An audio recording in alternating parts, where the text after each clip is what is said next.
Hi guys. So இன்றைக்கி நம்ம கொஞ்சம் டிஃப்ரெண்ட்டாக நார் பிராண்டோட squid game edition Korean ramen spicy kimchi veg meat ஃப்ளேவரில் சமைக்க போகிறோம். ஸோ எப்படி சமைக்கிறதுன்னு வாங்க பார்த்துடலாம். ஃபஸ்ட்டு இதை நம்ம ஓப்பன் பண்ணி இதுக்குள்ளே என்னெல்லாம் ஓப்பன் கொடுத்துருக்காங்கன்னு பார்த்துக்கலாம்.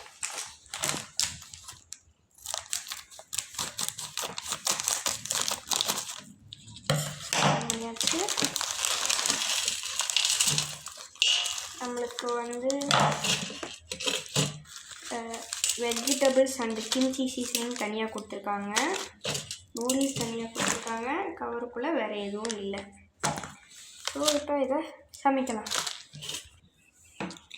ஸோ இது பார்த்திங்கன்னா கொஞ்சம் ஸ்பைசியான வெர்ஷன், பேர்லேயே போட்டிருக்கு ஸ்பைசின்னு.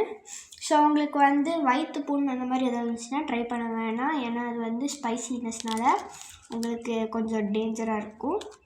டேஞ்சர்னால் ஒரு மாதிரி உடம்பு சரியில்லாமல் போகிறது தான். அப்புறம் பார்த்திங்கன்னா இது எல்லாமே ட்ரைடு வெஜிடபிள்ஸ். சப்போஸ் யாருக்காவது இந்த மாதிரி ஃபுட் செட் ஆகாதுன்னா கண்டிப்பாக ட்ரை பண்ண வேணாம். ஸோ இப்போ சமைச்சு பார்த்துடலாம்.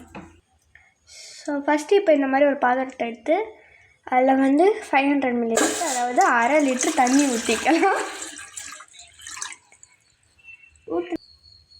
இந்த நூடுல்ஸை இதுக்குள்ளே போட்டுடலாம். இது கூடயே நம்மள்ட்ட இருக்க வெஜ்ஜீஸை மட்டும் போட்டுக்கணும். இதுக்குள்ளே நம்மளோட அந்த வெஜிடபிள்ஸையும் போட்டுக்கலாம்.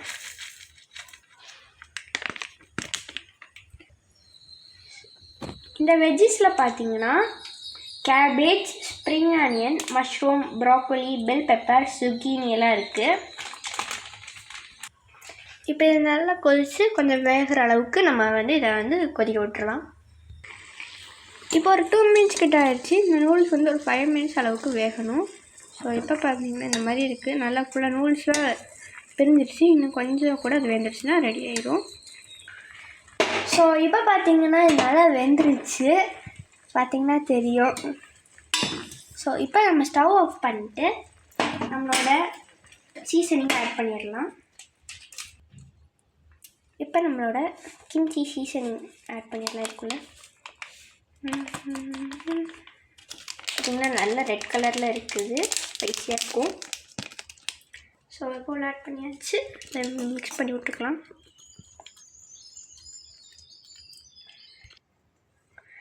ஸோ இப்போ நான் இதில் எக் ஆட் பண்ணியிருக்கேன், எனக்கு எக்கு பிடிக்குன்றனால.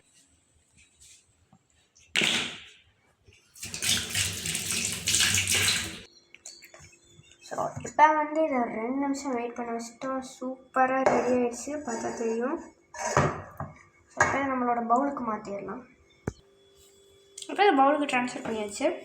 ஸோ பார்த்திங்கன்னா நான் இன்றைக்கி போச் எக் என்னோடய ராமனில் ஆட் பண்ணியிருக்கேன்.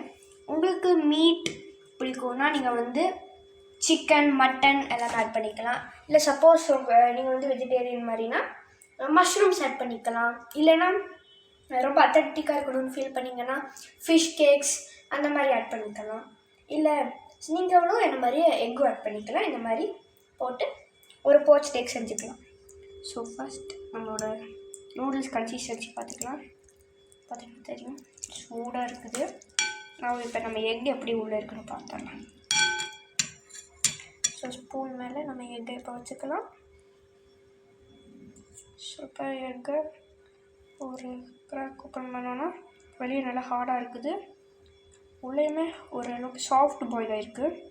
பார்த்திங்கன்னா தெரியும், ரொம்பவே இதாக இல்லை, பட் சாஃப்ட் பாயில்டு எக் மாதிரி இருக்குது. எக்கு பார்த்திங்கன்னா உள்ளே நல்லா க்ரீமியாக இருக்குது. ஸோ சாப்பிட்றதுக்கு ரொம்ப டேஸ்டியாக இருக்கும். ஸோ இப்போ அதை சாப்பிட்டு பார்க்கலாம்.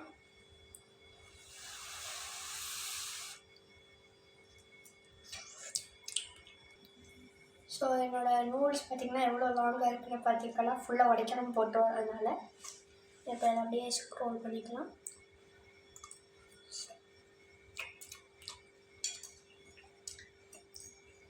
டேஸ்ட் பார்த்திங்கன்னா ஓகேவாக இருக்குது. மேகி இப்படி டேஸ்ட் இல்லைனாலும் ஓகேவாக இருக்குது. ஸோ ஸ்குவிட் கேம் யாராவது பார்த்துட்ருக்கீங்கன்னா கண்டிப்பாக இதை வாங்கி ட்ரை பண்ணிவிட்டு ஸ்குவிட் கேம் பார்க்கும்போது இதை சாப்பிட்டு ட்ரை பண்ணுங்கள். So, thank you for watching.